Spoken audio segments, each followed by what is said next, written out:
When people talk about finding themselves, they often imagine that identity is this hidden object, buried deep inside, waiting to be uncovered. But the truth is, your identity is not something waiting for discovery.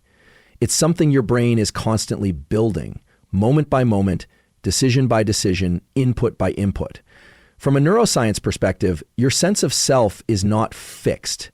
It is a dynamic construction created by the interaction of multiple brain systems. Regions like the medial prefrontal cortex, the posterior cingulate cortex, and the default mode network work together to generate what's called the narrative self. This is the internal sense of who you are, where you've been, and where you're going. But it's not some innate truth. It's more like a story your brain is telling, and it updates constantly based on what you do, what you think about, and what you focus on. Every action you take, every habit you form, every challenge you face or avoid, all of it wires and rewires your brain. This is neuroplasticity. And it means your identity is not found, it's formed. You build it with repetition, with reflection, with intention. Let's get concrete. If every morning you wake up and scroll through your phone for 30 minutes, your brain doesn't say, this is a person who wants to be more productive. Your brain says, this is a person who reacts to dopamine spikes from random input. Let's build more of that. But if instead you wake up, hydrate, move your body, write down a goal, your brain starts reinforcing an entirely different identity. You're telling your brain, this is someone with direction. This is someone who leads their own life.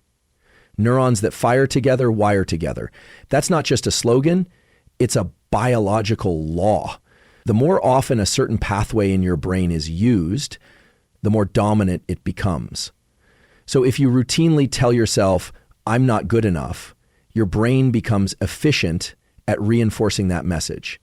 But if you start replacing that with actions that align with competence, small wins, kept promises, effort under pressure, your brain starts saying, maybe I am someone who follows through. And identity begins to shift. You are not your thoughts. You are not even your feelings. You are the architect of the systems that create those thoughts and feelings. Your identity is the result of which systems you train, consciously or unconsciously. One of the most powerful tools the brain uses to define identity is memory. But even memory is not fixed. Studies show that every time you recall an event, your brain slightly rewrites it. This means that not only is your past editable, your interpretation of the past is constantly updating. If you consistently revisit old memories with a new perspective, you can quite literally change how they affect you today. That's not a metaphor. That's how memory reconsolidation works in the hippocampus and amygdala.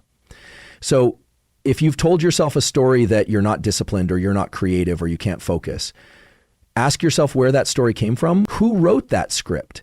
And are you willing to keep rehearsing it? Because your brain is always listening, always adapting, always forming your identity through what you repeat. Your behaviors are not just things you do, they are votes for the kind of person you are becoming.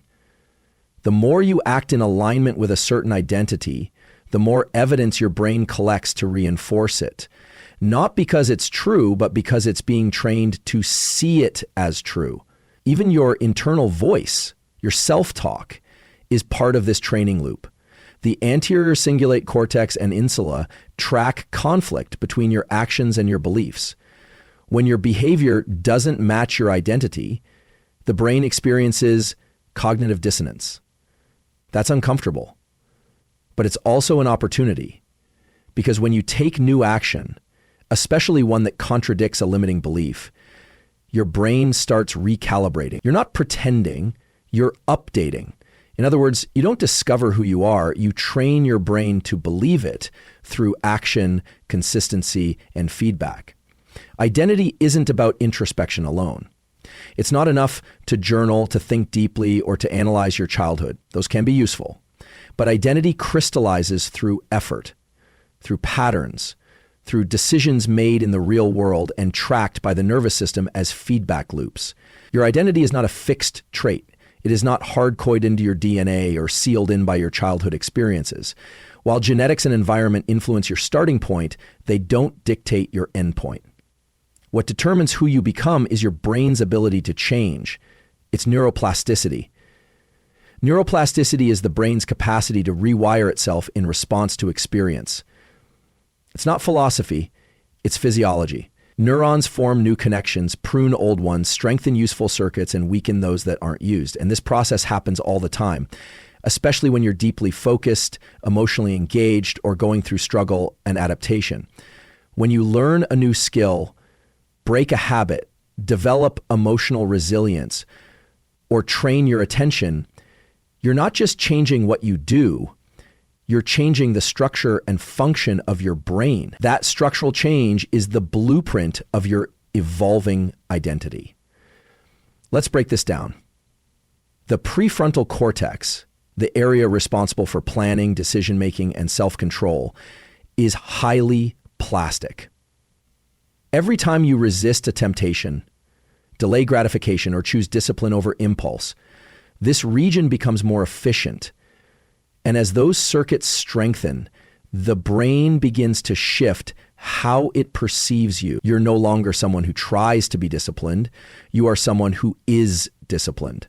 That shift doesn't happen because you label yourself that way. It happens because you've trained the neural architecture that supports that identity. The same goes for emotional identity. If you routinely respond to stress with panic, over time, the amygdala, the brain's threat detection system, becomes hypersensitive. But if you start incorporating tools like controlled breathing, reappraisal, or cold exposure to regulate your stress response, you begin to remodel the communication between the amygdala and the prefrontal cortex. What once triggered you no longer holds the same power. And slowly, your identity as an anxious person gives way to something more adaptive.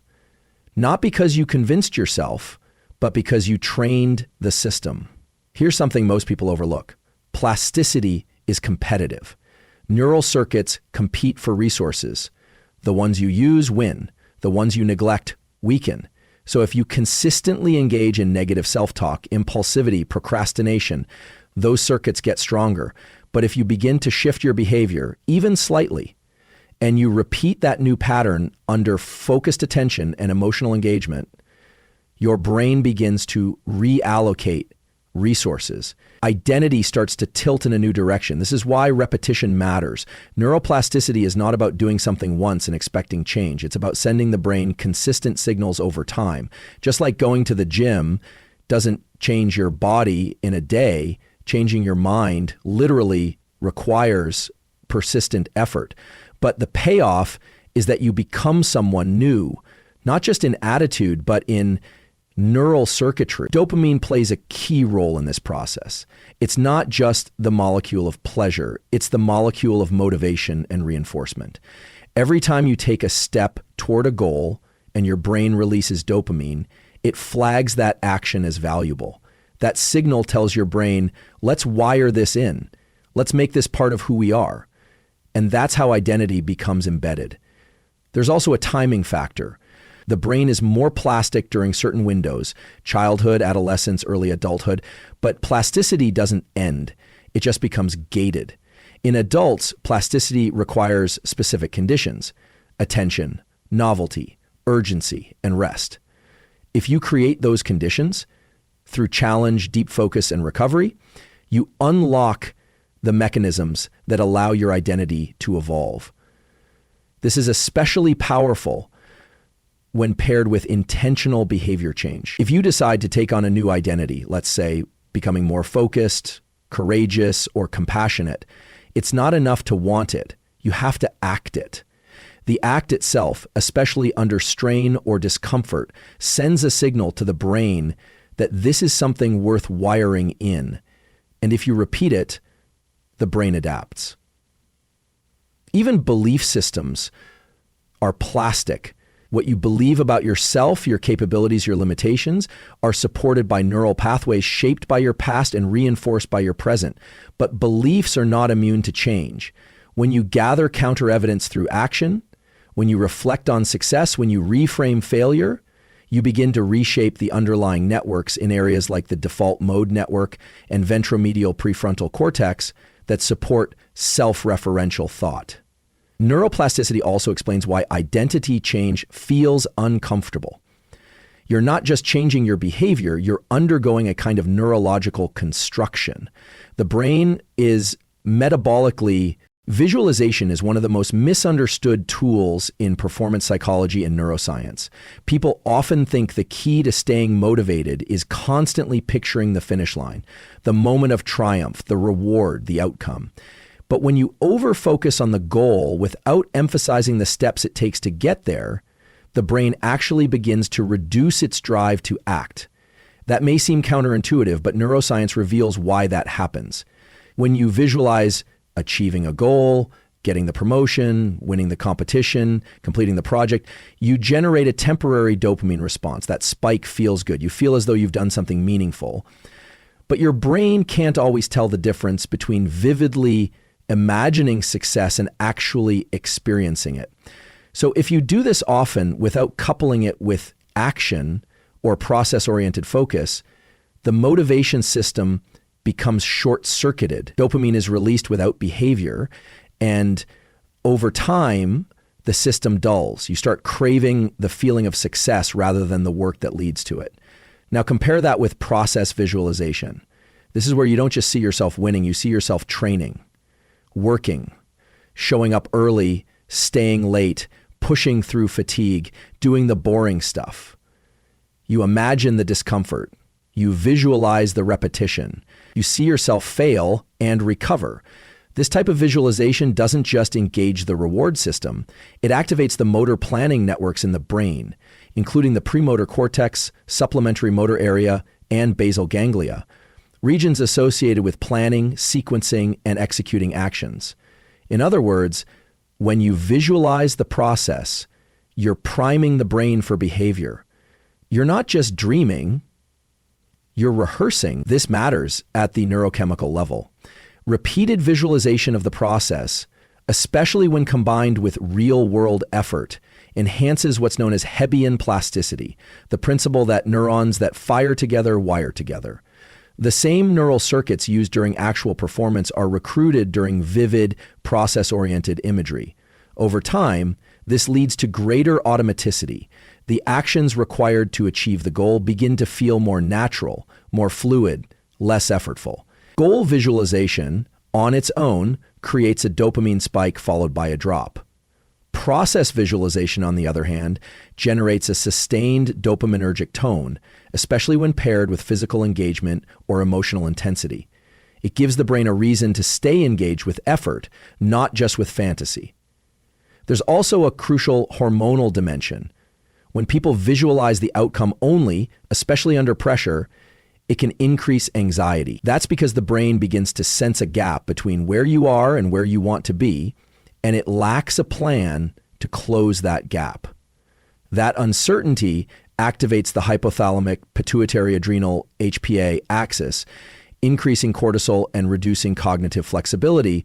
But when you visualize the process, you create a controllable narrative, a step-by-step grounded mental framework. This decreases stress response and improves behavioral execution. Process-oriented visualization also affects your perception of effort. Studies show that when people mentally rehearse tasks with the full emotional and physical cost included, they actually experience those tasks as less draining during execution. The brain becomes familiar with the friction. The discomfort is no longer threatening, it's expected. It becomes part of the path, not an obstacle. One powerful technique used in high-performance domains is to combine contrast visualization. Start by imagining the outcome vividly, what it will look like, feel like, sound like, and then immediately pivot to imagining everything required to get there. The early mornings, the setbacks, the doubt, the moments of boredom, the reps. This contrast keeps dopamine signaling aligned with reality. The brain learns to link pleasure not just to the destination, but to the path leading toward it. That's the sweet spot for sustainable motivation.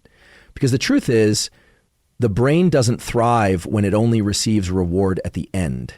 It thrives when it learns to associate reward with forward movement, with friction, with micro progress. And that association is built, strengthened, and wired into your neurocircuitry through repeated, deliberate focus on process, not just the prize. Willpower doesn't operate in a vacuum. It doesn't exist independently from your physiological and emotional state. And one of the most powerful and often overlooked forces that modulate willpower is stress. Whether acute or chronic, stress has a direct and measurable impact on your ability to make decisions, resist impulses, and sustain effort toward long-term goals. To understand how this works, you have to look at what stress really is. It's not just a feeling. It's a full-body neurochemical and hormonal response designed to help you survive threats. The central driver of this response is the hypothalamic pituitary adrenal HPA axis. When you experience something perceived as threatening, overwhelming, or uncertain, whether it's a physical danger or a mental challenge, your hypothalamus signals the pituitary gland, which in turn signals the adrenal glands to release cortisol, the body's primary stress hormone. Cortisol floods the bloodstream, mobilizing energy, increasing blood sugar, sharpening focus, but at a cost. When cortisol levels are high, especially chronically, the prefrontal cortex, the area of the brain responsible for self-control, planning, and decision-making, becomes less active. Blood flow is redirected toward more primitive areas like the amygdala, which heightens emotional reactivity and reduces your capacity to pause, reflect, or inhibit a short-term impulse. This is why, under stress, people tend to make poor decisions, break habits, and default to comfort-seeking behaviors. This neurobiological shift is crucial when it comes to willpower. Because willpower isn't just the ability to say no to something once. It's the ongoing ability to manage competing drives, delay gratification, and act in alignment with your long-term values, especially when it's hard. And stress makes that harder by impairing the very systems responsible for cognitive control. This doesn't mean stress is always bad. In fact, acute stress, short-term, moderate stress, can actually enhance willpower if it's well regulated. A brief rise in cortisol and adrenaline can increase alertness, mobilize energy, and promote sharper decision-making in the moment. But the key difference lies in how you interpret the stress. If you view it as a challenge, a signal to rise, your brain interprets the physiological response as activating. But if you perceive it as overwhelming or out of your control, it becomes paralyzing. This is known in neuroscience as stress appraisal theory.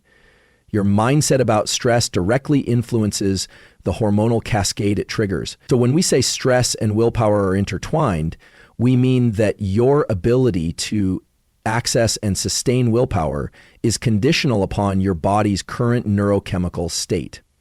If you're not managing stress effectively through sleep, breath regulation, sunlight exposure, nutrition, and recovery, you're essentially trying to power a high-performance machine on a depleted battery. What's more, chronic stress doesn't just impair willpower in the moment, it reshapes the brain over time. Long-term elevation of cortisol has been shown to shrink the prefrontal cortex, increase the size and sensitivity of the amygdala, and reduce hippocampal volume, which impairs memory and learning. This triad, the shrinking of control systems, the amplification of emotional reactivity, and the breakdown of adaptive learning, creates a loop where stress leads to worse decisions, which lead to more stress, which further erodes willpower. However, this loop can be interrupted. One of the fastest and most effective tools to regulate stress in real time is physiological sighing, a double inhale through the nose, followed by a long exhale through the mouth. This activates the parasympathetic nervous system, the branch of the autonomic nervous system responsible for calm, recovery, and homeostasis. When you downshift your physiology, you restore blood flow to the prefrontal cortex and regain access to executive functions. In addition to breathing techniques, exposure to early morning sunlight, a consistent sleep-wake cycle, and physical exercise all help modulate cortisol and balance stress hormones over the long term. These aren't lifestyle luxuries. They are non-negotiable inputs into the system that controls your capacity for self-discipline. Importantly, the brain and body remember patterns. If you routinely practice staying calm under pressure, the neural pathways involved in emotional regulation and cognitive control become more robust. This builds something called resilience plasticity, your brain's ability to recover from stress faster and maintain willpower even when the environment gets noisy, chaotic, or human performance, whether mental, emotional, or physical, depends almost entirely on your internal state. Your ability to access willpower, make disciplined choices, and stay consistent with your goals isn't just about mindset or character. It's about learning to regulate your physiological and psychological state. This is where the concept of state shifting becomes essential. At any given moment, your body and brain are operating in a particular state, a configuration of neurological, hormonal, and emotional conditions that determines what kind of actions and thoughts feel available to you. There are high energy states and low energy states, states of alertness, focus, fatigue, aggression, calm, overwhelm, or flow. And each of these states is supported by specific patterns of brain activity, heart rate, breathing rhythms, neurotransmitter levels, and hormonal output. The problem is that most people assume their state is fixed, that if they wake up anxious or sluggish or distracted, they have to operate from that place all day. But the brain is far more adaptable than that. One of the greatest tools for building willpower is to learn how to deliberately shift your state, to take control of your internal environment instead of letting it dictate your behavior. This concept is rooted in the understanding of autonomic nervous system regulation. Your autonomic nervous system has two primary branches. The sympathetic branch, which mobilizes the body for action, fight, flight, or focus, and the parasympathetic branch, which facilitates rest, recovery, and regulation. Neither is good or bad. What matters is timing and control. To exert willpower, to pursue difficult tasks, to push through discomfort, you need access to sympathetic arousal. But it needs to be directed, not chaotic. And afterward, you need to know how to downshift, restoring balance so that your system doesn't burn out. A well-timed state shift is how elite performers reset between challenges. It's how Navy SEALs slow their heart rate before a mission. It's how top athletes stay focused in high-pressure moments. It's how entrepreneurs manage energy across 16-hour days. They don't rely on being in the right state, they create it. Let's break this down into real mechanisms. One of the fastest ways to induce a state shift is through breath work. The speed, depth, and rhythm of your breathing send direct signals to the brainstem about whether you are under threat or in control. A physiological sigh, 2 quick inhales through the nose followed by a long exhale through the mouth, can reduce sympathetic overdrive and bring you into a calmer, more focused state in less than a minute. Alternatively, cyclic hyperventilation, or fast-paced inhales and exhales for 1-2 minutes, can activate the system, increasing alertness and readiness when you're feeling lethargic.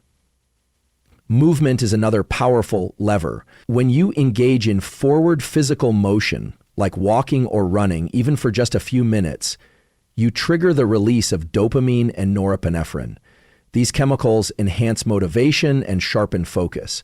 From a neurological standpoint, forward movement sends a strong signal to the brain that you're taking action, which can initiate a natural shift from a passive or reactive state into an active one.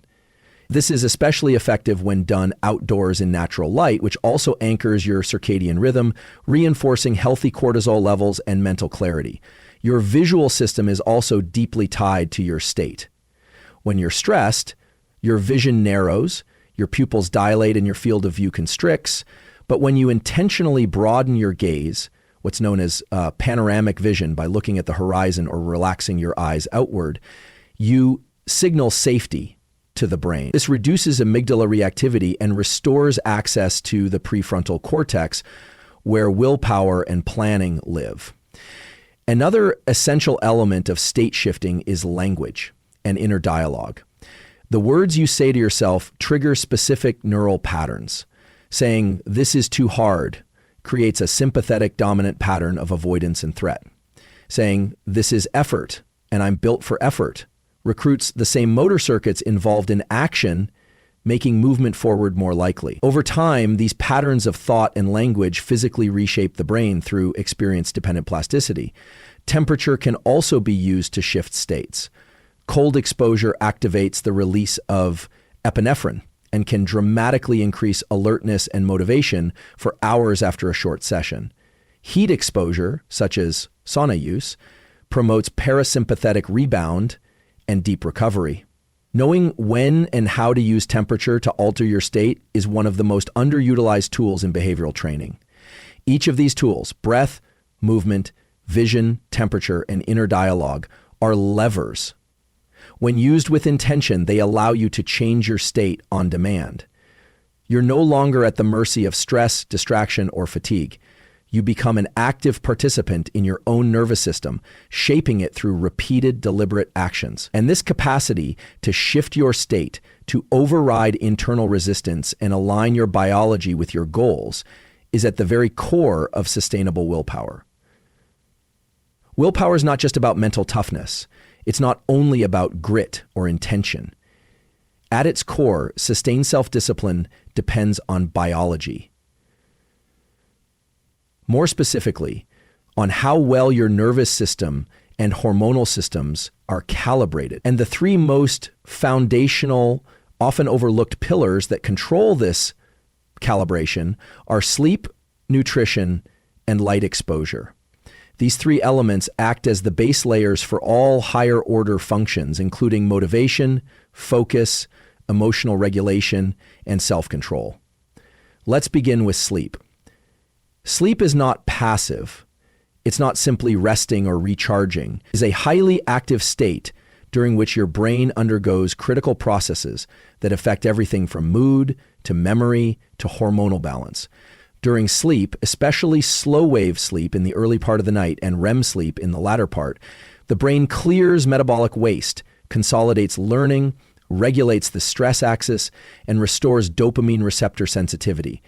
Each of these functions plays a direct role in your ability to exercise willpower the following day. When you're sleep deprived, even by as little as 1 to 2 hours, your prefrontal cortex, the seat of executive function, becomes less active, while your amygdala, the center of emotional reactivity, becomes more active. That imbalance makes it harder to resist temptation, to think clearly under pressure, and to sustain effort. At the same time, sleep deprivation reduces glucose metabolism in key brain regions, which means your brain literally has less fuel to maintain focus and resist impulsive behavior. This explains why willpower often collapses late at night or after poor sleep. The system is underpowered, and discipline is a high-energy cognitive act. Equally important is nutrition. What and when you eat doesn't just affect your body composition, it shapes your cognitive capacity, energy regulation, and neurotransmitter synthesis. The brain is a high-demand organ, and it relies heavily on a steady supply of glucose, amino acids, micronutrients, and fatty acids to operate efficiently. Specifically, the synthesis of dopamine, serotonin, and acetylcholine, neurotransmitters critical to motivation, focus, and mood, requires adequate intake of tyrosine, tryptophan, choline, magnesium, and B vitamins. Skipping meals or relying on ultra-processed foods spikes blood sugar and leads to rapid crashes, creating erratic energy patterns throughout the day. Those crashes mimic the sensation of fatigue and are often misinterpreted as emotional or motivational problems when in fact they're simply the result of blood glucose dysregulation. This is why stabilizing blood sugar through regular meals that include protein, fiber, and healthy fats becomes a willpower-enhancing strategy. Eating at consistent times and aligning meals with your circadian rhythm also matters. Eating late at night disrupts sleep quality and reduces the amplitude of natural hormone cycles, including cortisol and melatonin. These hormonal rhythms play a critical role in alertness, focus, and the ability to start or sustain tasks, especially in the first half of the day. This brings us to light exposure, which is perhaps the single most potent signal for setting your circadian rhythm. Your body has a master clock known as the suprachiasmatic nucleus, SCN, located in the hypothalamus. This clock regulates when your body releases cortisol, melatonin, growth hormone, and other key chemicals that influence alertness, sleep, metabolism, and immune function. And the strongest input into that clock is light, especially sunlight. When you get bright light exposure, preferably from the sun, within the first 30 to 60 minutes after waking, you initiate a cascade of neurochemical events. Cortisol rises at the right time, promoting wakefulness and increasing energy. Dopamine pathways become more active.